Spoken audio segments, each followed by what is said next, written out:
کہ میری سنو اور اسے قبول کرو، کیونکہ روئے زمین پر میرے سوا اور کوئی نہیں جو میری طرح سے بات کرتا ہو۔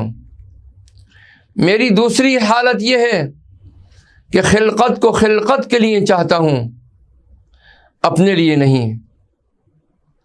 اگر آخرت کی تمنا کرتا ہوں تو اپنے لیے نہیں، انہی کے لیے۔ جس کلمے سے میں بات کرتا ہوں اس سے صرف اللہ ہی کی رضا چاہتا ہوں۔ دنیا اور آخرت اور جو کچھ ان دونوں میں ہے میرے سامنے کیا بقات رکھتے ہیں، وہ میری سچائی کو خوب جانتا ہے، کیونکہ وہ ہر غیب کا جاننے والا ہے۔ اے منافقوں، تم کیا بیہودہ باتیں کر رہے ہو؟ تمہاری الٹی سیدھی ہانکنا کوئی معنی نہیں رکھتا۔ تم کب تک میں کے چکر میں پڑے رہو گے؟ تم ہو کون؟ تم پر افسوس ہے، تمہاری نظر تو غیر اللہ پر ہے، اور کہتے ہو کہ میں خدا کو دیکھ رہا ہوں۔ نعوذ باللہ من ذالک۔ تم غیر خدا سے انس رکھتے ہو اور کہتے ہو کہ میں اللہ تعالیٰ سے انس رکھتا ہوں۔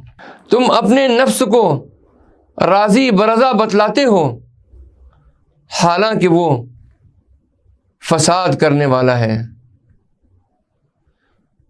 تم اپنے نفس کو صبر کرنے والا کہتے ہو، جبکہ ایک مچھر تجھے بے چین کر کے ناشکرا بنا دیتا ہے۔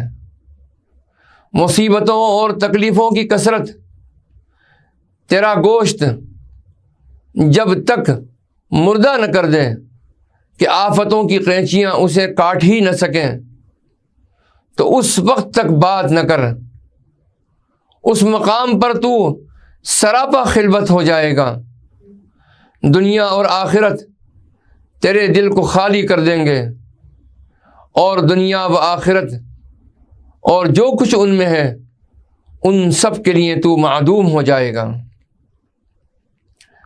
احکام کی فرما برداری اور نافرمانی سے بچے رہنے کے لیے تیرا وجود ہوگا، کیونکہ اللہ تعالیٰ تمہیں وجود دے گا، اور اس کا فعل تمہیں حرکت و سکون عطا کرے گا۔ تم اس کے ساتھ اپنی ذات سے غائب رہو گے جب تک تمہارے لیے کوئی مقام ثابت نہ ہوگا۔ اللہ تعالیٰ بندے کی ظاہری صورت کو نہیں چاہتا، بلکہ اس کے باطن کو چاہتا ہے کہ اس کی توحید اخلاص کے ساتھ کرے۔